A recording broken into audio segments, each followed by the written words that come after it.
Welcome to F online classes fourth class. कैसे हैं आप सब? तो हमारा 12th चैप्टर स्टार्ट हो रहा है ये। ठीक है, इस चैप्टर का नाम है प्रदूषण विभीषिका। ठीक है, अब प्रदूषण विभीषिका का मतलब होता है, इंग्लिश में लिखा हुआ है इसको पॉल्यूशन डिजास्टर। यानी पॉल्यूशन जो है वो एक बहुत बड़ा डिजास्टर है, बहुत ही नुकसानदेह कोई चीज है ना। तो पहले तो हम ये देखेंगे पॉल्यूशन क्या है, पॉल्यूशन किस किस चीज से हो रहा है और उसको हम कैसे कैसे खत्म कर सकते हैं, है ना। तो इस चैप्टर में हम इसके बारे में पढ़ेंगे। So let's start our chapter. हम सभी जानते हैं कि धरती पर जीवन प्रकृति संतुलन से ही संभव हो सका है।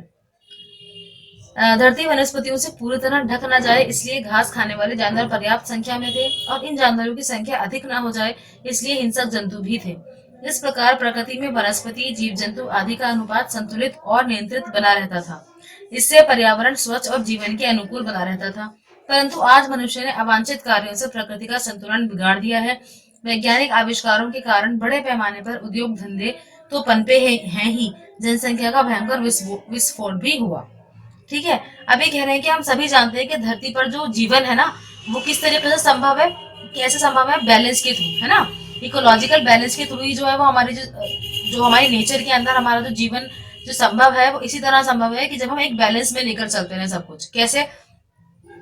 सारी की सारी धरती पर अगर सब्जियां सब्जियां हो, यानी सब्जी से मतलब कि हरियाली हरियाली हो, तो ये भी मुमकिन नहीं है ना। तो अल्लाह ताला ने क्या कर रखा है, अल्लाह ताला ने ऐसे जानवर बना रखे हैं जो घास वगैरह खाते हैं, यानी पेड़ पौधे खाते हैं, जिसको हम बोलते हैं हर्बीवोर्स, है ना। तो अब अगर वो सारे वही जानवर बढ़ जाएंगे तो फिर क्या होगा, फिर सारी की सारी जो है घास खत्म हो जाएगी, तो सारी सारी सारी हरियाली खत्म हो जाएगी, तो हमें भी तो नुकसान होगा ना, हमें भी तो हरियाली चाहिए। तो अल्लाह ताला ने फिर उन जानवरों को खाने के लिए कुछ ऐसे जानवर बना रखे हैं जो गोश्त खाते हैं, जैसे शेर, चीता वगैरह। उनको हम क्या बोलते हैं, उनको हम कार्निवोर्स बोलते हैं। तो ऐसे ही एक ना एक बैलेंस चल रहा है, इसको ये खाएगा, इसको ये खाएगा, इसको ये खाएगा, तो एक बैलेंस चलता रहेगा। ठीक है, लेकिन इंसानों ने क्या करा, इंसानों ने इन चीजों के साथ छेड़छाड़ कर दी। ठीक है ना, जब छेड़छाड़ कर दी तो अब सब कुछ क्या हो रहा है, डिसबैलेंस हो रहा है ना। किस मतलब कुछ चीज बढ़ रही है, कुछ चीज घट रही है। तो अब हमारा जो पर्यावरण है वो कैसा कैसा हो गया है, हमारे हिसाब से हम सोच रहे हैं कि हम ठीक करते जा रहे हैं, लेकिन एक्चुअल में हम कहीं ना कहीं कुछ ना कुछ गड़बड़ करते जा रहे हैं। ठीक है, तो अगर हम जीव जंतुओं का इनका अनुपात, यानी इनकी जो एक रेशियो है, इनका जो की काउंटिंग जो है वो संतुलित और नियंत्रित बनी रहती थी, अब ऐसा नहीं है। अब हम क्या कर रहे हैं, अब उसके अंदर हमने बहुत सारे परिवर्तन कर दिए हैं। हमारे जो हमारे मतलब हमारे ही माने जाएंगे वो जितने भी साइंटिस्ट ने जो भी काम किए हैं, तो उनके ऐसे काम है जो नहीं होने चाहिए थे। उन्होंने ना संतुलन को बिगाड़ दिया है प्रकृति के। जैसे उन्होंने बहुत सारे वैज्ञानिक आविष्कार किए हैं, तो वैज्ञानिक आविष्कार जब किए हैं तो उससे बहुत बड़े बड़े इंडस्ट्रीज बनी, बहुत बड़ी बड़ी मशीनें बनी, उसके थ्रू हम काम कर सकते हैं, है ना। मतलब काम बहुत आसान हो गया, लेकिन काम आसान होने के साथ साथ बहुत से और नुकसान हो गए।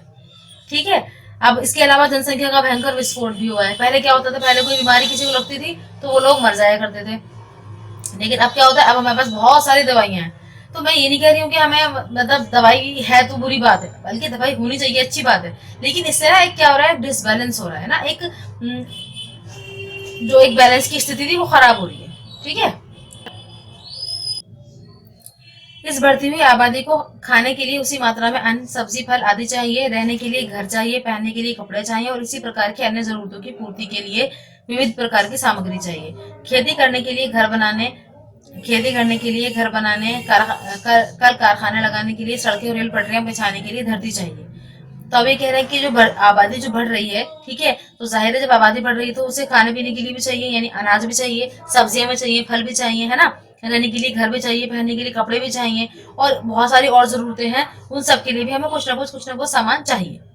तो खेती, अब जब हमें खाने के लिए चाहिए तो कहीं ना कहीं तो हम उगाएंगे उसको। तो खेती करने के लिए हमें जमीन चाहिए, बड़ी बड़ी घर बनाने के लिए भी जमीनें चाहिए, कारखाने लगाने के लिए भी हमें जमीनें चाहिए। जब जब भी कोई इंसान जहां पर भी रह रहा होगा तो उसको आने जाने के लिए सड़क भी चाहिए, रेल की पटरियां भी चाहिए। तो उन सब के लिए हमें जमीन दरकार, यानी जमीन चाहिए। इसलिए बड़े पैमाने पर जंगल काटे गए। तो यानी क्या हुआ, अब जमीन हमें चाहिए, तो अब हमने क्या करा, फिर जंगलों को काट काट कर वहां पर खेती बाड़ी शुरू कर दी, वहां से रास्ते बना दिए, ठीक है, वहां रेल की पटरियां बिछा दी। इसके अलावा हमारे कल कल कारखाने कच्चे माल के लिए जंगलों पर ही निर्भर है। इसलिए पिछले वर्षों में जिस गति से जंगलों का सफाया हुआ है वैसा कभी नहीं हुआ था। नई तकनीकों से पेड़ काटने की गति तो खूब बढ़ी, किंतु उतना ही गति से कटे हुए पेड़ों की जगह नए पेड़ उगाने का प्रयत्न नहीं किया गया। अब क्या है, अब देखिए जितनी बड़ी बड़ी फैक्ट्रीज लगाई गई है ना, उसके अंदर क्या होगा, उसके अंदर हमें क्या चाहिए, चलिए सपोज मान लिया हमने कि वो फैक्ट्री है फर्नीचर की, है ना। तो फर्नीचर बनाना, अब फर्नीचर बनाने के लिए क्या चाहिए होगा हमें, लकड़ी चाहिए होगी, लकड़ी कहाँ से आएगी? जंगल से आएगी। अब जंगल तो हमने पहले ही काट दिया ना, तो यानी लकड़ी की तो रिक्वायरमेंट खत्म हो गई। चलिए अच्छा, अगर जंगल से हमें लकड़ी मिल भी गई तो यानी वो पेड़ तो हमने सारे काट दिए। यानी जब हमने पेड़ काट दिए तो हमारे लिए क्या क्या प्रॉब्लम हो गई? हमारे लिए ऑक्सीजन की कमी हो जाएगी। हम ये नहीं कर रहे कि हम पेड़ काटते जा रहे हैं, एक जगह दूसरी जगह लगाते जा रहे हैं। हम पेड़ तो काट रहे हैं बहुत तेज गति से, लेकिन हम उनको उगा नहीं रहे। तो पेड़ों को उगाना भी बहुत जरूरी है, क्योंकि अगर सारे ही पेड़ कट जाएंगे तो हमारी जो धरती है वो बिल्कुल पॉल्यूटेड हो जाएगी, है यानी हम सांस भी नहीं ले पाएंगे। और आजकल आप देख लेते हैं, इस साल तो नहीं हुआ ऐसा, लेकिन हाँ लास्ट ईयर तक आपने देखा होगा नवंबर में छुट्टियां बोलती हैं 3 दिन की, पॉल्यूशन की वजह से जो होती है। यानी उस वक्त क्या होता है, हमें सामने का कोई इंसान नजर नहीं आता, इतना पॉल्यूशन हो जाता है। तो ये पॉल्यूशन क्या है? हम दिल्ली जो है वो पूरा का पूरा गैस चैम्बर बना हुआ है ना। यानी गैस चैम्बर बना है, इसके अंदर इतनी सारी पॉल्यूटेड गैसेज हैं जिसके थ्रू अगर हम सांस लेंगे तो यानी हमें कोई ना कोई सांस की बीमारी हो सकती है। ठीक है, तो इसलिए हमें क्या करना है, अगर हम पेड़ काट भी रहे हैं तो उसको किसी और जगह पर उनको उगा दिया जाए। बढ़ती हुई आबादी को खिलाने के लिए खेतों को रासायनिक उर्वरक चाहिए और पौधों को कीटाणु हानि ना पहुंचाए, इसलिए कीटनाशी दवाइयां भी चाहिए। इन उर्वरकों और कीटनाशी दवाइयों के कारण मिट्टी प्रदूषित होती जा रही है। यानी जब इंसानों को क्या, इंसान खेती बाड़ी करेंगे, कुछ बहुत सारा मतलब गेहूं है, चावल है उगाएंगे, तो खेती बाड़ी करनी पड़ेगी। खेती बाड़ी जब हम करेंगे तो हमें क्या, हमारे पास क्या रिसोर्सेज जो है वो लिमिटेड है, और हमें चाहिए क्या, अनलिमिटेड चाहिए। तो हमारे पास जमीन कम है और खाने वाले ज्यादा हैं।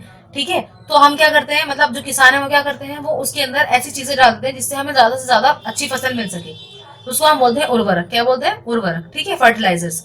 फर्टिलाइजर्स डालने से क्या होता है कि हमारी जो मिट्टी है वो हमें एक साथ ज्यादा प्रोडक्ट दे देती है, लेकिन उसके बाद कुछ समय बाद वो बिल्कुल क्या हो जाती है, बंजर हो जाती है। फिर अगर हम ये सोचते हैं कि भाई इस पे जो है, जो हमने फसल उगाई है खराब ना हो जाए, इसको कीड़े ना खा लें या और कोई नुकसान ना पहुंचे इसको, तो उसके अंदर हम क्या डालते हैं, कीटनाशी दवाइयां, यानी ये जहरीली दवाइयां होती हैं। तो जब ये जहरीली दवाइयां कीड़े मकोड़ों के लिए जहरीली है, तो क्या हमें फायदा देंगी? नहीं देंगी ना, ये हमें भी नुकसान देंगी। और इससे हो भी क्या रहा है, मिट्टी का प्रदूषण हो रहा है, यानी जो हमारी सॉइल है वो पॉल्यूट होती जा रही है। आगे देखते हैं। बड़े बड़े उद्योग धंधों और बढ़ते हुए शहरीकरण के कारण बड़े बड़े नगर बस गए। इन नगरों से निकलने वाला कूड़ा कचरा तथा कारखानों से निकलने वाले अपशिष्ट पदार्थ अंत में नदियों तथा जलाशयों में ही गिरते हैं। इस कारण नदियों और जलाशयों का जल प्रदूषित होता जा रहा है। ठीक है, अब क्या हुआ, जब बड़े बड़े उद्योग बन गए, बड़ी बड़ी इंडस्ट्रीज बन गई, उनके आसपास लोग आकर रहने लगे, उसको हम शहरीकरण बोलते हैं। यानी गांव से शहर की तरफ आना, तो शहरीकरण कहा जाता है। अब क्या है, यहाँ पर शहरीकरण हो रहा है, तो बहुत सारे जो है बड़े बड़े नगर बस गए, बहुत सारी सिटीज बन गई यहाँ पर। उन सिटीज से अब जब लोग रहते हैं तो वहां पर कूड़ा भी होगा, है ना, तो बहुत सारा कूड़ा करकट हो जाता है। इसके अलावा क्या होता है, कारखानों से निकलने वाला जितना भी वेस्ट होता है वो सभी कहाँ जा रहा है, नदियों में। यानी हमारी नालियों का पानी भी नदियों में जा रहा है। ठीक है, जितने भी जलाशय वगैरह है उसके अंदर सारा पानी गिर रहा है, तो उससे क्या हो रहा है, उससे हमारी जो नदियां हैं और जो नाले हैं वो क्या हो रहे हैं, प्रदूषित हो रहे हैं। यानी वो पानी जो है वो गंदा हो रहा है। जो पानी हम खाने पीने में इस्तेमाल करते हैं वो पानी बहुत ज्यादा गंदा होता चला जा रहा है। खुली भूमि में ही कूड़ा कचरा डाला जाता है। इन कचरों में बहुत तरह के जहरीले रसायन होते हैं। बड़े बड़े कल कारखाने, वाहन, बिजली तापघर आदि बहुत अधिक धुआं उगलते हैं। धुएं में धूलकण, sulphur dioxide, nitrogen oxide, carbon monoxide आदि होने के कारण वायु दूषित हो जाती है। इस प्रकार आज भूमि, पानी और हवा तीनों ही प्रदूषित होते जा रहे हैं। ठीक है, यानी अब इन्होंने क्या बताया हमें कि जितने भी कूड़ा कचरा है, अब एक तो घर का कूड़ा कचरा होता है, अब जब इंडस्ट्रीज का कूड़ा कचरा होता है ना, तो वो ऐसा नहीं होता कि खाली मतलब रैपर्स हैं, छिलके वगैरह चीजों के, वो तो हमारे घर के कूड़े में होते हैं। वहां से तो निकलते हैं रसायन, यानी केमिकल्स। तो ये जो केमिकल्स होते हैं, और बड़े बड़े कारखानों से जो केमिकल्स निकलते हैं, जो उससे गाड़ियां जो होती हैं इनसे जो केमिकल्स निकलते हैं, है ना, बिजली तापघर से जो केमिकल्स निकलते हैं, ये सभी धुएं की फॉर्म में होते हैं, नहीं तो फिर वो पानी में मिल जाते हैं। तो पानी जब जब पानी में मिलते हैं तो वाटर पॉल्यूशन होता है, और जब वो हवा में मिलते हैं तो धुएं का पॉल्यूशन होता है, यानी एयर पॉल्यूशन होता है। ठीक है, धुएं में जितने भी धूलकण मिल जाते हैं, ये जो सारी गैसेस के नाम लिखे हुए सब की सब बहुत नुकसानदेह है ना। जब हम इन गैसेस में जब हम सांस लेंगे तो हमारे लिए सांस की परेशानियां बढ़ जाएंगी। तो इस यहाँ तक हमने ये देखा कि इस तरह हमने अब तक जो देखा उसमें हमने क्या देखा कि भूमि, पानी और हवा तीनों ही चीजें क्या है वो प्रदूषित होती जा रही है। रीजन क्या है, हम ही है, यानी हमारी ही एक्टिविटीज है जो इन चीजों को पॉल्यूटेड कर रही है। इतना ही नहीं, आज थल, जल और नभ तीनों में वैज्ञानिक आविष्कारों के फलस्वरूप विभिन्न प्रकार के तेज से तेज चलने वाले यान बन गए हैं। इससे यातायात में बड़ी सुविधा हुई है। दुनिया छोटी लगने लगी है और लोग एक स्थान से दूसरे स्थान तक शीघ्रता और सुगमता से आने जाने लगे हैं। ठीक है, कह रहे हैं कि बस इतनी बात खत्म नहीं होती। अगर आजकल की बात हम देखें तो थल बोलते हैं जमीन, ठीक है, और जल बोलते हैं पानी, और नभ बोलते हैं आसमान। यानी हम ये कह सकते हैं कि रोडवेज, वाटरवेज एंड एयरवेज, ये सभी जो है इसमें बहुत सारे आविष्कार हुए हैं, है ना। यानी बसेज हैं, तेज से तेज स्पीड की बसेज बन रही हैं, ट्रेन बन रही हैं, है ना। और जल में देखेंगे बहुत अच्छे अच्छे शिप्स बनाए जा रहे हैं, बड़े से बड़े शिप, बहुत तेज स्पीड वाले शिप्स, है ना। और इसके अलावा बहुत सारे एरोप्लेन बनाए जा रहे हैं। तो ये तो ठीक है कि हम आविष्कार हो रहे हैं, ठीक है। और इससे हम क्या होता है, ये बहुत तेज स्पीड के होते हैं तो हम बहुत आसानी से एक जगह से दूसरी जगह पहुंच जाते हैं, लेकिन इसके बहुत सारे नुकसान भी हैं। ये अनवरत दौड़ती हुई रेलगाड़ियां, बसें, बड़े बड़े जलपोत और विमान लगातार धुआं तो उगलते ही हैं, शोर भी पैदा करते हैं। इससे वायु प्रदूषण के साथ साथ ध्वनि प्रदूषण भी बढ़ता जा रहा है। आज रॉकेट के द्वारा अनेक प्रकार के अंतरिक्ष यान अंतरिक्ष में छोड़े जा रहे हैं। इनसे हमारी पृथ्वी का ओजोन मंडल भी प्रभावित हो रहा है। तो अब ये कह रहे हैं कि जो लगातार दौड़ती हुई गाड़ियां हैं, रेलगाड़ियां हैं, बसें हैं, ये सब क्या है, ये है तो तेज स्पीड वाली और हमें आसानी में दे रही है, लेकिन कहीं ना कहीं नुकसान भी तो पहुंचा रही है ना। तो इससे जो निकलने वाला धुआं है और इससे जो पैदा होने वाला शोर है वो हमारे लिए नुकसानदेह है, ठीक है। इससे धुएं, इसके धुएं से क्या हो रहा है, वायु प्रदूषण हो रहा है, और जिसका शोर है उससे क्या हो रहा है, ध्वनि प्रदूषण हो रहा है, यानी नॉइस पॉल्यूशन हो रहा है, ठीक है। और आजकल जो है हम हमारी जो अभी आपने सुना होगा, अभी पिछले साल अभी हमने मंगलयान पर अपना ज्ञान भेजा था, है ना। फिर चंद्रयान 2 भी भेजा था हमने। तो इससे रॉकेट के थ्रू हम अब बाहर से, मतलब हम अंतरिक्ष पर भी धीरे धीरे थोड़ा सा अपनी पकड़ बना रहे हैं, लेकिन इससे हमारे जो ओजोन लेयर है वो प्रभावित हो रही है। ओजोन लेयर प्रभावित होने की वजह से क्या हो रहा है, जो अल्ट्रावायलेट रेज है, सूरज की जो पराबैंगनी किरणें हैं वो धरती पर आ रही हैं, और वही किरणें जो है वो हमारे लिए बहुत नुकसानदेह है। नुकसानदेह किस तरीके से है कि वो हमारी स्किन के अंदर कैंसर भी पैदा कर सकती है। यानी अगर वो हम उनके डायरेक्ट कांटेक्ट में आ जाएंगे तो उनसे हमें इतना नुकसान हो सकता है। विकास ने जहां हमें अनेक प्रकार की सुख सुविधाओं की भौतिक चीजें उपलब्ध कराई हैं, वहीं उसने वायुमंडल में क्लोरोफ्लोरोकार्बन नामक गैस की मात्रा भी बढ़ा दी है। इससे ओजोन परत में छेद हो जाता है। इसके कुप्रभाव से ओजोन की मात्रा में कमी हो रही है। यदि ओजोन गैस की परत और भी पतली हो गई तो फिर सूर्य से आ रही पराबैंगनी किरणों से बचाव कैसे होगा, ठीक है। यानी जब हमारा डेवलपमेंट हुआ है, हमारा विकास हुआ है, तो भाई हमारे पास टीवी भी आ गया, फ्रिज भी आ गई, है ना, एसी भी आ गया। लेकिन एसी से, फ्रिज से, या इसके अलावा और तरह के हीटर से ये चीजें तो हमें मिल गई, है ना। लेकिन इससे नुकसान क्या है, इससे जो गैसेस निकलती हैं उनको हम बोलते हैं क्लोरोफ्लोरोकार्बन, है ना। इस गैस का नाम है CFC। ये जो गैस है ये बहुत ज्यादा नुकसानदेह है, किसके लिए, ओजोन परत के लिए। जब ओजोन परत के अंदर, ओजोन परत क्या होती है, एक ना गैसेस की एक बड़ी मोटी सी चादर है जो अर्थ के चारों तरफ लिपटी हुई है, ठीक है। अर्थ की खासियत ये है कि इसके पास अपना एटमॉस्फेयर है, वरना हम किसी भी प्लेनेट पर रह लेते जाकर के, है ना। लेकिन किसी भी प्लेनेट के पास ओजोन परत नहीं है। हम जो अर्थ पर हमारे लिए जो लाइफ पॉसिबल हो पाई है वो उस ओजोन की वजह से ही हो पाई है।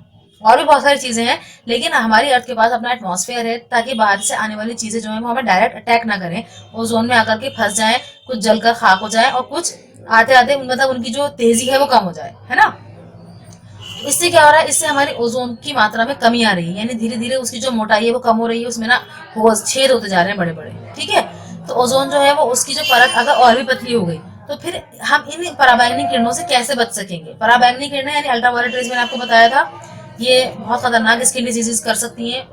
हमें चर्म रोग कहते हैं इनको, स्किन डिजीजेस को, ये हो सकते हैं अगर हम इनकी कांटेक्ट में डायरेक्ट आ जाए तो आप देख लीजिए आजकल यही हो रहा है, आजकल ज्यादातर स्किन एलर्जीज हो रही है, ठीक है। कभी अगर आप हॉस्पिटल में जाकर देखें ना, तो सबसे ज्यादा लंबी लाइन जो लगी हुई होती है वो स्किन डॉक्टर के पास लगी हुई होती है। तो यानी कहीं ना कहीं इफेक्ट तो पड़ रहा है ना हमारे ऊपर, वो भी नेगेटिव। आगे देखते हैं, यदि यही रफ्तार रही तो पृथ्वी की परिस्थितियां और अधिक बिगड़ती चली जाएंगी। बहुत संभव है कि वातावरण का औसत ताप 1.5 सेल्सियस से 4.5 सेल्सियस तक बढ़ जाए, ध्रुवों पर जमी बर्फ पिघल जाए और हमारी धरती जलमग्न हो जाए। तब ये भी संभव है कि ध्रुव प्रदेश हमारे निवास के योग्य बन जाएं और जहां आबादी है वह स्थान समुद्र के गर्भ में समा जाए, ठीक है। तो कह रहे हैं कि अगर यही रफ्तार रही, पृथ्वी की परिस्थितियां इस तरह बदलती रही, बिगड़ती रही, तो जो सिचुएशन है और खराब हो जाएगी। हो सकता है जो हमारा जो भी टेम्परेचर है वो क्या है, 1.5 सेल्सियस, यानी औसत जो है वो 1.5 सेल्सियस है, वो कितना हो जाएगा, 4.5 सेल्सियस। तो यानी अब कितनी ज्यादा गर्मी बढ़ जाएगी, है ना। ये औसत की बात कर रही हूँ मैं, ठीक है। तो और जो ध्रुव बोलते हैं, देखिए जैसे ये है, ये हमारी अर्थ होती है ना, तो ये वाला जो हिस्सा है ना इसको ध्रुव बोलते हैं, ये वाला और ये वाला, नॉर्थ पोल और साउथ पोल, ठीक है। तो ये बिल्कुल बर्फीले इलाके हैं, जैसे अंटार्कटिका है तो वो साउथ पोल में है, जैसे ग्रीनलैंड है तो वो नॉर्थ पोल में है ना। तो यहाँ पर क्या है, बर्फ ही बर्फ है, यहाँ लोग रहते ही नहीं, सिर्फ बर्फ बर्फ होती है। तो जब टेम्परेचर अर्थ का बढ़ेगा तो ये बर्फ क्या हो जाएगी, पिघल जाएगी, पिघल पिघल कर कहाँ पर आएगी, जहां पर लोग रहते हैं, यानी सब पूरी की पूरी अर्थ क्या हो जाएगी, यानी पूरी की पूरी धरती क्या हो जाएगी, वो जलमग्न, यानी सब कुछ डूब जाएगा, क्या हो जाएगा, डूब जाएगा। और ये तो ठीक है कि यहाँ पर जो बर्फ जमी है पिघल जाएगी तो फिर यहाँ पर हम लोग रह सकते हैं, लेकिन उससे पहले भी तो सोचिए ना, जब ये सब डूब जाएंगे तो बचेगा ही कौन, है ना। तो इसलिए कह रहे हैं कि जितना सब सारी की सारी अर्थ जो है वो समुद्र की तरह समुद्र में समा जाएगी। ठीक है, तो हमें सिचुएशंस को कंट्रोल करना बहुत ज्यादा जरूरी है। आज चारों प्रकार के प्रदूषण, भूमि प्रदूषण, जल प्रदूषण, वायु प्रदूषण, ध्वनि प्रदूषण फैल रहे हैं। भविष्य में इनका दुष्प्रभाव कितना फैलेगा ये बताना मुश्किल है। ठीक है, अभी हमने देखिए कितने प्रदूषण पढ़ लिए, भूमि प्रदूषण पढ़ लिया, जल प्रदूषण, वायु प्रदूषण, ध्वनि प्रदूषण, ये सभी जो है फैल रहे हैं, रुके नहीं है, अभी भी कंटिन्यू फैलते जा रहे हैं। और पता नहीं भविष्य में यानी फ्यूचर में ये कितने नुकसानदेह होंगे हमारे लिए। आज हमारा मौसम चक्र बहुत कुछ बदल गया है, बल्कि अनिश्चित सा हो गया है। अब कहीं अतिवृष्टि होती है, कहीं अल्पवृष्टि, तो कहीं अनावृष्टि, कहीं इतनी वर्षा होती है कि बाढ़ के कारण जल और धन की अपार हानि होती है, तो कहीं बिल्कुल वर्षा नहीं होती जिससे खेत में खड़ी फसलें नष्ट हो जाती हैं। कभी कभी जब फसल पक जाती है तब मूसलाधार वर्षा होती है जिससे अनाज को घर तक लाना असंभव हो जाता है। ठीक है, यानी हमारा जो मौसम भी है वो इस वजह से बहुत ज्यादा तब्दील हो गया है, बहुत ज्यादा उसमें चेंज आ गया है। क्या क्या चेंज आ गया कि कभी तो मतलब कुछ पता ही नहीं चलता, कभी भी कुछ भी हो जाता है ना। कभी भी बारिश होने लगती है, कभी भी एकदम तेज गर्मी हो जाती है। अब जैसे इतनी ठंड पड़ रही है, इतनी ठंड पड़ने के बावजूद भी बीच में 2-3 दिन ऐसे होते हैं कि अच्छी खासी गर्मी लगने लगती है ना। हालांकि गर्मी ठंड का मौसम है तो हमें ठंड लगनी चाहिए। तो अब ये कह रहे हैं कि कहीं पर ऐसा होता है कि बहुत बारिश होती है, कहीं पर ऐसा होता है कि बारिश होती नहीं है, कहीं ऐसा होता है कि बारिश की ज्यादा होने की वजह से वहां बाढ़ आ जाती है, कहीं पर ऐसा होता है कि बारिश नहीं होती तो फसलें पूरी की पूरी खराब हो जाती हैं, है ना। कभी कभी ऐसा होता है कि फसल पक चुकी होती है, उसके बाद बारिश शुरू होती है तो सारी की सारी पकी पकाई फसल बर्बाद हो जाती है, क्योंकि उसे घर ही नहीं ला सकते जब बारिश इतनी होती है। तो हर साल आप सुनिएगा, या न्यूज में अगर आप देखते हैं तो कोलकाता में, बिहार में, है ना, इसमें जितने भी कोस्टल एरियाज हैं, यानी जो जो समुद्र के पास है, वहां पर अब हर साल बाढ़ आती है। तो उस बाढ़ के आने का रीजन क्या है? ये जो हमारी जो मौसम में जो इम्बैलेंस है ना, यही इसका रीजन है। ठीक है, हम जानते हैं कि सांस की अधिकतर बीमारियां हवा की गंदगी के कारण होती हैं और पेट की बीमारियां गंदे जल के कारण। जीवन को स्वस्थ बनाए रखने के लिए सांस लेने योग्य वायु और पीने योग्य पानी दोनों ही अत्यंत महत्वपूर्ण है। हमारे कल कारखाने और तेज चलने वाले वाहन भी भीषण शोर करते हैं, उन्हें भी नियंत्रित करने की आवश्यकता है, क्योंकि इनके बीच रहने से मानसिक तनाव बढ़ता है, हृदय की धड़कनें तेज हो जाती हैं, कभी कभी भीषण आवाजें, चीख सुनकर हृदय धक सा रह जाता है, यहाँ तक कि कभी कभी हृदय गति बंद होने से मृत्यु तक हो जाती है। ठीक है, हम कह रहे हैं कि हम जानते हैं कि बहुत सारी सांस की बीमारियां किससे होती हैं? गंदी हवा में सांस लेने से होती है ना। यानी जो ये धूल वाली जो हवा है, इसके अंदर जो पेट की बीमारियां हैं वो किससे होती हैं? गंदे पानी की वजह से होती हैं। जीवन को स्वस्थ बनाए रखने के लिए हमें क्या जरूरी है कि हमारी जो जिसमें हम सांस ले रहे हैं वो हवा साफ हो, पीने वाला जो पानी है वो भी साफ हो, है ना। ये हमारी बिल्कुल बेसिक नीड्स है, इसके अंदर हम कोई कॉम्प्रोमाइज नहीं कर सकते, है ना। तो दूसरा ये कह रहे हैं कि हमारे जो कारखाने वगैरह हैं, इसके अलावा जो बड़े बड़े ये जो वाहन चल रहे हैं, इसकी इतना शोर होता है कि इससे ना इंसान के अंदर ना एक चिड़चिड़ापन महसूस मतलब भर जाता है, उसको ना एक चिड़चिड़ापन महसूस होता है। अब अक्सर आप देखते होंगे जब भी कोई आपके घर में मतलब सपोज कि पापा वगैरह या आपके चाचू वगैरह बाहर से जब आते होंगे, मतलब लंबे सफर पे से, जैसे सपोज कि कोई गुड़गांव से आ रहा है ना, तो गुड़गांव से जब कोई आ रहा है 2 घंटे का रास्ता लगता है, इतना शोर, इतनी गर्मी, इतनी धूल और इतना ज्यादा क्राउड, तो जब वो घर आता है तो खुद ब खुद उसके अंदर चिड़चिड़ापन होता है, यानी उसको उलझन हो रही होती है हर चीज से, है ना। तो यही रीजन है। इसके अलावा चलिए अगर उलझन ना भी हो रही हो तो उससे ना हमारे अंदर मेंटल स्ट्रेस बढ़ता है, किसी किसी को हार्ट प्रॉब्लम हो जाती है, उसकी दिल की धड़कनें तेज होने लगती हैं, है ना। या फिर कभी कभी ऐसा होता है कि बहुत तेज आवाज या बहुत तेज चीख सुन करके किसी का दिल जो है वो काम करना ही बंद कर देता है। और ये भी हो सकता है कि ये सिर्फ शोर शराबा ही क्या है, किसी की मौत की वजह भी बन जाए। तो यानी शोर शराबा हम देखते तो बड़ी छोटी सी चीज है, लेकिन अगर ध्यान से देखा जाए, जो हार्ट पेशेंट्स होते हैं बेचारे, उनके लिए तो बहुत ज्यादा नुकसानदेह होती है ये चीज। वो तो तेज आवाज में म्यूजिक नहीं सुन सकते, तो फिर शोर है ना। तो इस चीजों के लिए हमें क्या करना पड़ेगा? अभी से हमें कदम उठाने पड़ेंगे। अभी आप छोटे छोटे हैं, अभी जब आप धीरे धीरे आप थोड़े बड़े होते रहेंगे, कोई कहीं किसी फील्ड में जाएगा, कोई किसी फील्ड में जाएगा, तो हमें ध्यान रखना है कि हमें सिर्फ अपना फायदा नहीं देखना, है ना। अब जैसे जिन जिन लोगों के घर में एसीज लगे हुए हैं, उनके घर में तो कूलिंग हो रही है, लेकिन उन्हीं एसीज की वजह से गर्मी ज्यादा से ज्यादा बढ़ती जा रही है। यानी जो लोग एसी अफोर्ड नहीं कर सकते वो क्या करेंगे? वो तो और गर्मी में जा रहे हैं, है ना। तो ये चीजें हमें ध्यान रखनी है कि हमें सबका मतलब वो कहते हैं ना कि हमें सबको साथ लेकर चलना है। मौसम में बदलाव और भीषण बीमारियों के फैलने से वैज्ञानिकों ने चिंतित होकर खोज की, तो उन्हें प्रदूषण ही एकमात्र कारण ज्ञात हुआ। प्रदूषण की यह समस्या विश्वव्यापी है। विकसित देशों में बड़े पैमाने पर कल कारखाने और तेज वाहनों के कारण प्रदूषण बढ़ गया है। इसी प्रकार विकासशील देशों में भी प्रति नए नए कारखानों और वाहनों के कारण प्रदूषण बढ़ता जा रहा है। ठीक है, यानी जब मौसम में इतना बदलाव आया है, इतनी खतरनाक खतरनाक बीमारियां सामने आ रही हैं, तो वैज्ञानिकों ने परेशान होकर जब इसकी खोज निकाली कि इसका क्या रीजन है, तो उन्हें इसका रीजन क्या ही नजर आया, प्रदूषण ही नजर आया। अब वो प्रदूषण 4 टाइप का मैंने आपको बता दिया है ना। प्रदूषण की जो ये समस्या है विश्वव्यापी है, यानी ऐसा नहीं कि इंडिया में ही है, ये सभी जगह है, लेकिन बस थोड़ा कम और ज्यादा का फर्क है। विकसित देशों के अंदर जो है वहां पर तेज वाहनों के कारण प्रदूषण बढ़ गया, यानी वहां पर भी ये प्रॉब्लम है जो हमारे यहाँ पर।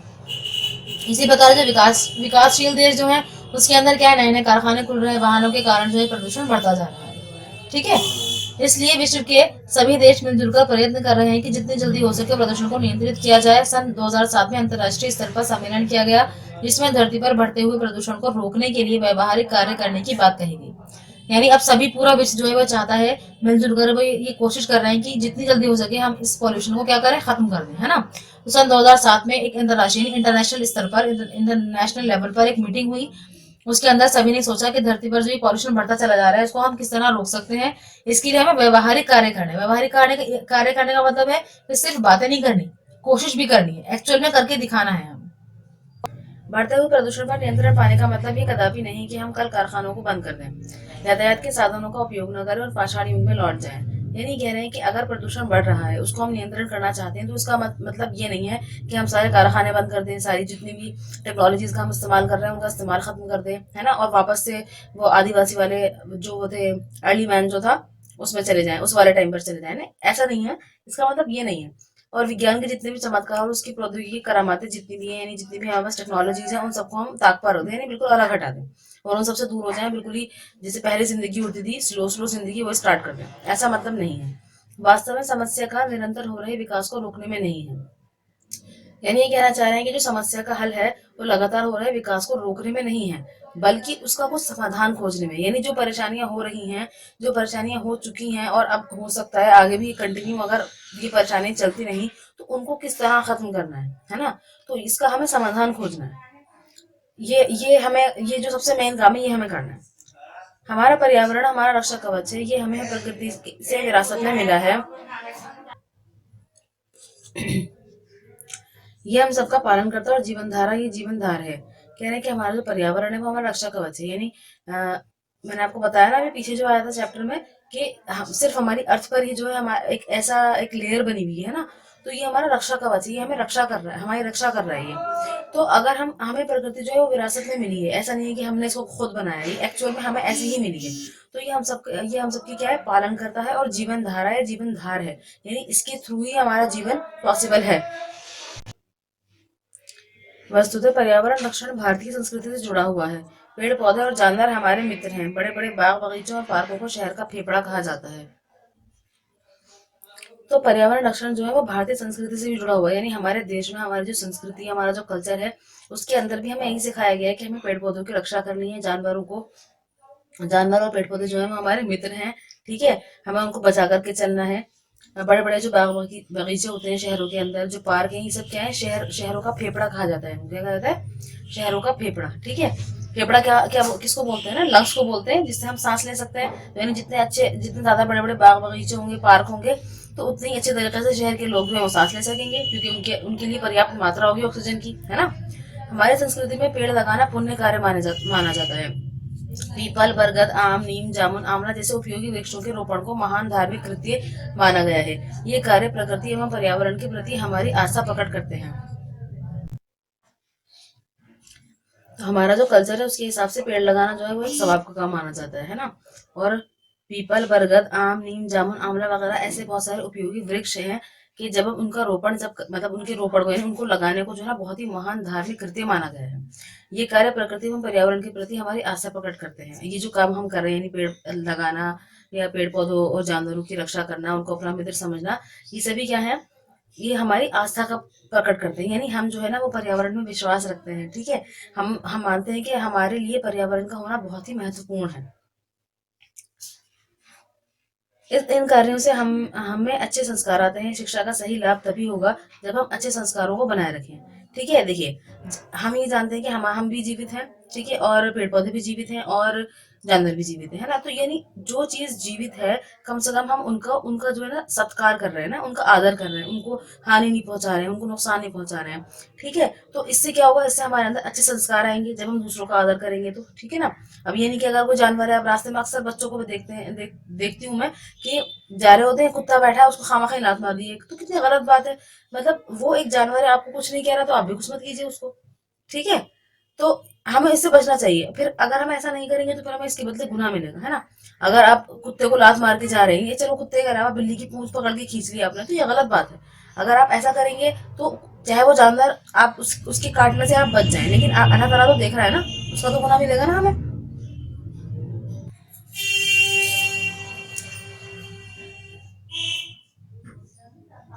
तो अब ये कह रहे हैं कि शिक्षा का सही लाभ, यानी अगर हम पढ़े लिखे हैं तो उसका लाभ हमें तभी होगा जब हम अच्छे संस्कारों को बनाए रखेंगे। ये नहीं कि हम सिर्फ बात करने की तो कर रहे हैं, अच्छी अच्छी बातें, लेकिन जब हम आपको प्रैक्टिकली देखें तो हम कुछ भी अच्छा नहीं कर रहे हैं। तो ऐसा नहीं होना चाहिए। पर्यावरण प्रदूषण को रोकने के लिए सबसे अधिक आवश्यकता इस बात की है कि प्रदूषक कार्यों को रोका जाए। यानी जिन चीजों से प्रदूषण होता है उन कार्यों को रोकना चाहिए। सरकारी स्तर पर इस दिशा में अनेक कदम उठाए जा रहे हैं। इसके अतिरिक्त पर्यावरण प्रदूषण को रोकने में हम स्वयं भी सहयोग दे सकते हैं। ठीक है, यानी गवर्नमेंट भी इस लेवल पर बहुत सारे काम कर रही है। यानी वो स्कूल में वन महोत्सव मनवाते हैं, लेकिन खाली स्कूल में मनवाना थोड़ी जरूरी है, सारी सड़कों पर भी जो है पेड़ पौधे लगे हुए होने चाहिए, हालांकि लगवा भी रहे हैं। तो इसके वो तो कदम उठा रही है गवर्नमेंट, है ना। फिर वो क्या करते हैं कि भाई रास्ते में,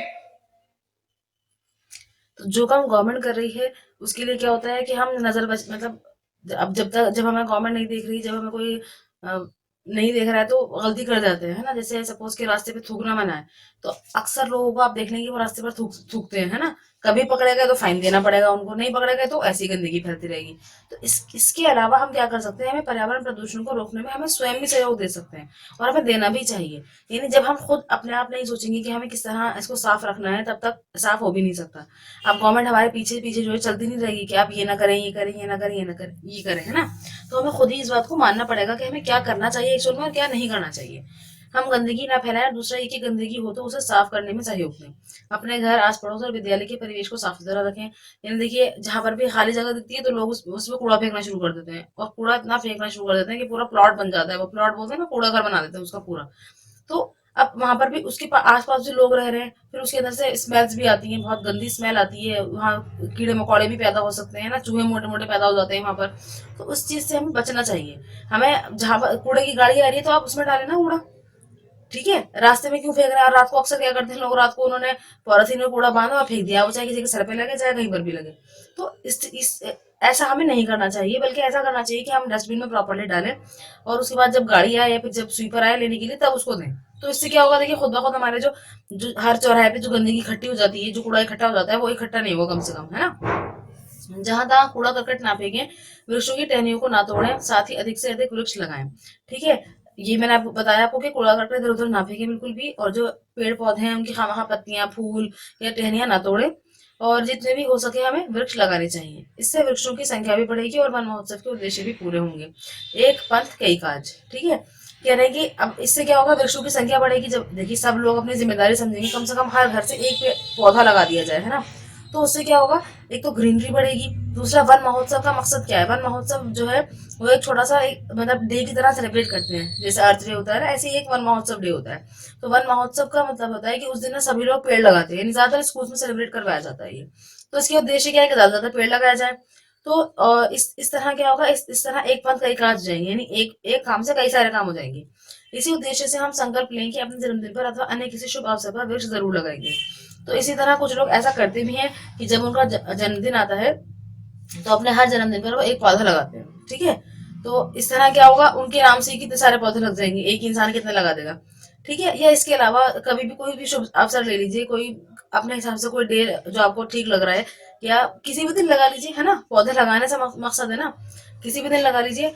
तो इससे ये रहेगा कि हम जो है कम से कम अपनी सांस के लिए, यानी अब हमें जितनी अपने लिए ऑक्सीजन चाहिए, हम कम से कम अपनी तो जिम्मेदारी ले रहे हैं, और अगर और किसी के लिए ले रहे तो ठीक है। तो ये हमें करना चाहिए। और इतने सारे जो हमने इसमें इतनी सारी बातें पढ़ी हैं, इन सबको हम कहाँ कहाँ तक देखिए, हम कहाँ कहाँ इसके अंदर नुकसान हमारे लिए खड़े हो रहे हैं, और हम भी सहयोग दे रहे हैं, यानी अपने नुकसान के लिए हम खुद ही हाथ बटा रहे हैं, है ना। ऐसा नहीं हमें करना। हमें क्या करना है, हमें पॉल्यूशन को जितना हो सके कम से कम करना है, ठीक है। अब जैसे सपोज की गाड़ियां हैं, अब गाड़ियां एक घर में अगर 2-3 गाड़ियां हैं, तो अगर एक ही फैमिली है तो कम से कम वो एक गाड़ी रखे, है ना। ये ना हो कि भाई सब अपनी अपनी अलग गाड़ियां लेकर निकल रहे हैं, उनसे धुआं भी होगा, शोर भी होगा, और प्लस क्या होगा, क्राउड भी होगा, यानी भीड़ भी बढ़ेगी, जाम लगा रहेगा, 2-2 घंटे लोग जाम में फंसे रहते हैं। जाम में फंसे क्यों है? क्योंकि गाड़ियां बहुत है ना। पब्लिक ट्रांसपोर्ट का इस्तेमाल कीजिए।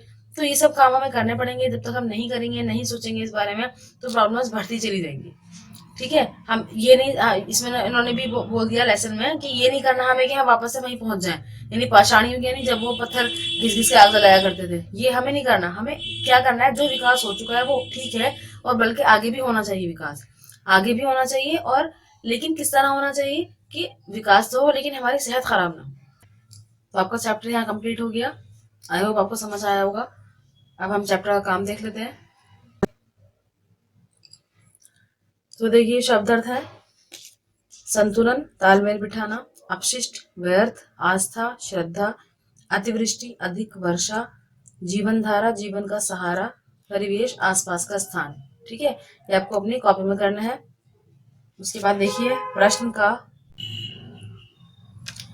का में आपको टिक द करेक्ट ऑप्शन करना है, यानी जो सही ऑप्शन है उस पर टिक लगाना है। जैसे प्रकृति का संतुलन किसने बिगाड़ दिया है? तो पहला है कि मनुष्य ने, जानवर ने, या पेड़ पौधों ने, है ना। तो मनुष्य ने, क्योंकि मनुष्य ने अपनी अकल लगा करके बहुत सारे विकास तो कर लिए, लेकिन साथ साथ के प्रकृति का संतुलन भी बिगाड़ दिया। दूसरा प्रश्न है, किस गैस के कारण ओजोन परत में छेद होता है? तो नाइट्रोजन ऑक्साइड, कार्बन मोनोऑक्साइड और क्लोरोफ्लोरोकार्बन। तो क्लोरोफ्लोरोकार्बन है, मैंने आपको बताया भी था, ये एसी से और फ्रिजेस वगैरह से निकलती है ना, मतलब रेफ्रिजरेटर्स से। उसके बाद थर्ड देखिए, धरती पर प्रदूषण रोकने के लिए अंतर्राष्ट्रीय सम्मेलन कब हुआ? सन 2006, सन 2007, सन 2008। सन 2007 का जिक्र है लेसन में, तो इसके आगे आप टिक लगा देंगे। फिर देखिए प्रश्न खा में आपके प्रश्न उत्तर है। देखिए प्रश्न जो है आपके 8 हैं, इसमें से 2 मैंने कट करवा दिए हैं, ठीक है। तो प्रश्न 3 और 8 काट दीजिएगा, बाकी मैं आपको ये सारे करवाऊंगी। तो प्रश्न 1 देखिए आप, जनसंख्या का भयंकर विस्फोट किन कारणों से हुआ? तो इसका उत्तर है वैज्ञानिक आविष्कारों के कारण जनसंख्या का भयंकर विस्फोट हुआ है, ठीक है। यानी जो वैज्ञानिक आविष्कार हुए हैं, यानी इसके अंदर जो दवाइयां वगैरह बनी हैं, जो बड़ी मशीन्स वगैरह बनाई गई हैं, जैसे एमआरआई की मशीन है, सिटी स्कैन की मशीन है ना, अल्ट्रासाउंड की मशीन है, तो इन सभी मशीनों की वजह से, या और बहुत सी दवाइयों की वजह से, तो वैज्ञानिक आविष्कारों के कारण ही क्या हुआ, जनसंख्या का भयंकर विस्फोट हुआ है। उसके बाद दूसरा प्रश्न देखिए, जल प्रदूषण किन कारणों से हो रहा है, बताओ। तो जल प्रदूषण के क्या कारण है? नगरों से निकलने वाला कूड़ा कचरा और कारखानों से निकलने वाले अपशिष्ट पदार्थ अंत में नदियों या जलाशयों में ही गिरते हैं, इस कारण जल प्रदूषण हो रहा है, ठीक है। यानी जब जो कूड़ा करकट हमारे घरों से निकल करके जाता है और जो कारखानों से निकलता है, वो सब कहाँ जाता है? वो सब जलाशयों में चला जाता है, यानी नदियों, जलाशय, यानी जहाँ पर पानी होता है। फिर इसी वजह से क्या होता है? जल प्रदूषण हो जाता है। उसके बाद है, मानसिक तनाव और हृदय की धड़कनें कैसे बढ़ जाती हैं?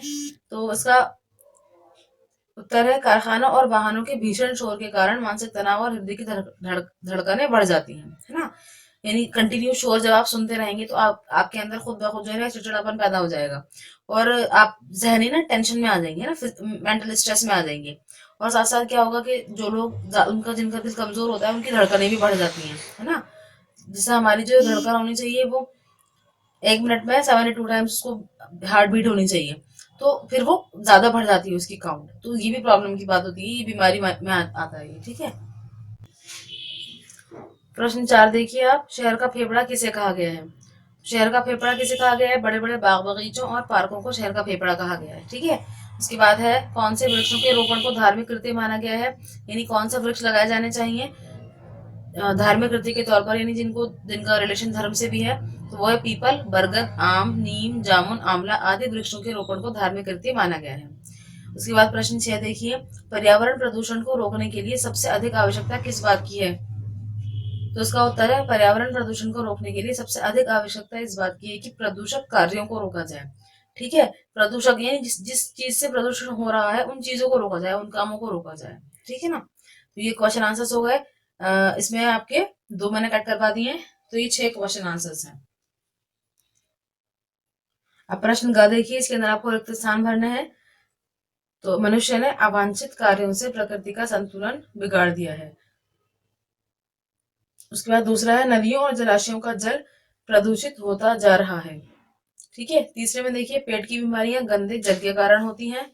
चौथा है आपका प्रदूषण की यह समस्या विश्वव्यापी है। पांचवा है पेड़ पौधे और जानवर हमारे मित्र हैं। उसके बाद है सरकारी स्तर पर इस दिशा में अनेक कदम उठाए जा रहे हैं। ठीक है ना। उसके बाद घ प्रश्न घ है वो यहाँ पर ये उन्होंने यहाँ पर धा लिख दिया, इसको घ कर लीजिएगा। तो यहाँ पर आपको टिक द करेक्ट, सॉरी इसके साथ राइट रॉन्ग करने हैं आपको, है ना। तो क्या है, धरती पर जीवन प्रकृति संतुलन से ही संभव हो सका, है ना। यानी जीवन जो है वो कब संभव हो सकता है, जब प्रकृति संतुलन हो। तो ये ठीक है, तो टिक लगा देंगे इसके आगे हम। फिर उसकी बात है यहाँ पर देखिए बॉक्सेस ज्यादा दे रखे हैं, तो आप सेकंड वाले बॉक्स को कट कर दीजिएगा। ठीक है। अब देखिए सेकंड में यहाँ पर क्या है, आज मनुष्य ने अवांछित कार्यों से प्रकृति का संतुलन सुधार दिया है। तो इसका आंसर रॉन्ग है, क्योंकि उसने संतुलन बिगाड़ दिया है, इसलिए ये स्टेटमेंट रॉन्ग है। उसके बाद थर्ड है कीटनाशी दवाइयों से मिट्टी प्रदूषित होती जा रही है। तो yes, tick tick the right. उसके बाद फोर्थ देखिए सांस की अधिकतर बीमारियां प्रदूषित जल से होती हैं। नहीं, सांस की बीमारियां तो प्रदूषित वायु से होती है ना, हवा की गंदगी की वजह से होती है। तो ये वाली स्टेटमेंट रॉन्ग है। उसके बाद देखिए फिफ्थ, वृक्षों को काटकर प्रदूषण रोका जा सकता है। नहीं, वृक्षों को लगाकर प्रदूषण रोका जा सकता है ना। उसके बाद है अब शब्द विधि का में प्रश्न का में देखिए आप इसको, आपको क्या करना है, बहुवचन में बदलना है। यानी जैसे एक से दो कई बनाना है। कार्य से कार्यों, पैमाना से पैमानों, जंगल से जंगलों। अब देखिए यहाँ पर बिंदियां लगी हुई है ना, सब में अंक की बिंदी लगी हुई है, ध्यान से लगाइएगा। ये नहीं कि इसको आप बिल्कुल ही अवॉइड कर दें, ये लगानी जरूरी है। दवाई से दवाइयों, कारखाना से कारखानों, नदी से नदियों, रेलगाड़ी से रेलगाड़ियों, आविष्कार से आविष्कारों, वैज्ञानिक से वैज्ञानिकों, जानवर से जानवरों। ठीक है। उसके बाद प्रश्न खा है, प्रश्न खा के अंदर ये वाला क्वेश्चन आप कट कर दीजिए। उसके बाद देखिए प्रश्न ग, प्रश्न गा में देखिए right the homophonic words for the following, यानी निम्न शब्दों को तत्सम शब्द में बदलो। देखिए तत्सम और तद्भव दो प्रकार के शब्द होते हैं, है ना हिंदी में।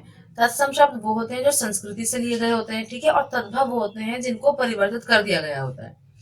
अब जैसे जैसे यहाँ पर देखिए मौत, है ना, तो मौत जो है वो तद्भव शब्द हो गया, और मृत्यु उसका क्या, मृत्यु जो है वो क्या है, तत्सम शब्द है। यानी संस्कृति में मौत को हम क्या बोलते हैं, मृत्यु बोलते हैं। उसके बाद देखिए नया का नवीन, खेत का क्षेत्र, है ना, आम का आम्र, थल का स्थल, खेल का क्रीड़ा, दुबला का दुर्बल, मुंह का मुख, ऊंचा का उच्च, धुआं का धूम्र, गांव का ग्राम, पास का निकट। ठीक है। तो यानी ये वाले जो शब्द मैं आपको लिखने हैं, मतलब ये वाले जो शब्द है ये संस्कृति में बोले जाते हैं। ठीक है ना। उसके बाद देखिए भाषा विधिका के अंदर प्रश्न का देखिए, इसमें आपको क्या करना है, ये जो समास विग्रह यानी एक वर्ड जुड़ा हुआ लिखा है, इसको आपको अलग करके लिखना है। ठीक है। जैसे प्रतिदिन का क्या आएगा, प्रति प्लस दिन, निसंदेह का नी प्लस संदेह। अब देखिए नी के बाद ना यहाँ पर क्या लगा हुआ है, दो बिंदियां लगी हुई हैं, ऐसे ही लगाइएगा आप, है ना। इसका रूल होता है वो नेक्स्ट क्लास में, आगे की क्लासेस में आप जानेंगे, फिलहाल आप इसको इतना ही करिए जितना मैं करवा रही हूँ। प्रतिक्षण मतलब प्रति प्लस क्षण, आजीवन अ प्लस जीवन, जलमग्न जल प्लस मग्न, मूसलाधार मूसल प्लस आधार। ठीक है। विश्व विश्वव्यापी विश्व प्लस व्यापी, नित्य प्रति नित्य प्लस प्रति, जीवन जीवनाधार जीवन प्लस आधार। ठीक है। युक्ति संगत युक्ति प्लस संगत, पालन करता पालन प्लस करता, यथाशक्ति यथा प्लस शक्ति। उसके बाद प्रश्न खा देखिए, प्रश्न खा के अंदर आपको क्या करना है, नीचे दिए शब्दों में भाववाचक व्यक्तिवाचक या जातिवाचक संज्ञाएं छांटनी है ना। यानी भाववाचक है तो भा बना दीजिए, व्यक्तिवाचक है तो वा बना दीजिए, और जातिवाचक है तो जा बना दीजिए। अब देखिए मैंने आपको संख्या के जो प्रकार है वो पहले भी मैंने थोड़ा सा आपको डिफाइन किया था, पिछले चैप्टर में भी आया था, दो तीन चैप्टर पहले भी आया था ये वाला। तो इसमें क्या होता है, जातिवाचक का मतलब क्या होता है, जातिवाचक यानी किसी एक पूरी जाति की बात जब हम कर रहे हैं। ठीक है। जैसे सपोज कि मैं आपसे कहूँ कि लड़के, तो लड़के क्या है, ये जातिवाचक है। मैं किसी एक प्रॉपर लड़के का नाम लूं, जैसे मैंने नाम लिया राहुल, तो राहुल क्या हो गया, ये व्यक्तिवाचक हो गया। ठीक है। और इसके बाद है भाववाचक, भाववाचक मतलब जो हमारे मन के भाव हैं, यानी जो चीजें हमारे जहन में हैं, जिनको आप टच नहीं कर सकते, है ना, जैसे खुशी दुख अफसोस, तो इनको हम बोलते हैं भाववाचक। तो अब देखिए पशु जातिवाचक हो गया, मित्रता भाववाचक हो गया, हरियाली भाववाचक हो गया, निपुण भाववाचक हो गया, है ना। तो ये मैंने यहाँ पर लिख दिया है, इसके हिसाब से आप अपनी बुक में लिख लीजिएगा। उसके बाद प्रश्न ग देखिए, प्रश्न ग के अंदर आपको क्या करना है, क्रियापदों के नीचे रेखा खींचनी है। क्रियापदों के नीचे यानी वर्ब्स के नीचे जो भी काम किया जा रहा है ना, उसके नीचे आपको क्या करना है, उसको अंडरलाइन करना है। जैसे मनुष्य के अवांछित कार्यों से प्रकृति का संतुलन बिगड़ गया है ना। तो अब इसको देख, इसकी पहचान ये होती है कि हम जिन वर्ड्स में लास्ट में ना आता, जैसे बिगड़ना, है ना। तो बिगड़ना यहाँ पर बिगड़ क्या हो गया, वर्ब हो गया, यानी क्रियापद हो गया। उसके बाद है बड़े पैमाने पर जंगल काटे गए। तो जंगल काटना यानी काटे। खुली भूमि में भी कूड़ा कचरा डाला जाता है। तो डालना आ गया इसके अंदर, डाला पर कर देंगे। वैसे तो डाला लिखा हुआ है, पर हम अपने जहन में सोच रहे हैं कि हाँ ये डालना हो सकता है ना। ध्वनि प्रदूषण भी बढ़ता जा रहा है, यानी बढ़ना, है ना। वृक्षों की टहनियों को ना तोड़े, यानी तोड़ना, तो तोड़े पे अंडरलाइन हो जाएगा। विद्यालय के परिवेश को साफ सुथरा रखें, रखना तो यानी रखें, ठीक है। इस तरह हमने इसको अंडरलाइन कर लिया। उसके बाद प्रश्न घ देखिए, इसमें आपको क्या करना है, इसमें वाक्य बनाने हैं। तो वाक्य आप अपनी अपनी क्रिएटिविटी के हिसाब से बनाएंगे। वाक्य ज्यादा बड़े नहीं होने चाहिए, क्योंकि आप स्पेस कम रहता है ना, फिर खिचड़ी से बना देते हैं आप। तो बिल्कुल साफ साफ इसको यहीं पर लिखिएगा, छोटे छोटे वाक्य बनाइएगा, ठीक है। तो चैप्टर आपका कंप्लीट हो गया। आई होप आपको समझ आया होगा, अदर भी चैप्टर वगैरह भी पूरा। So thank you, thanks for watching, Allah Hafiz.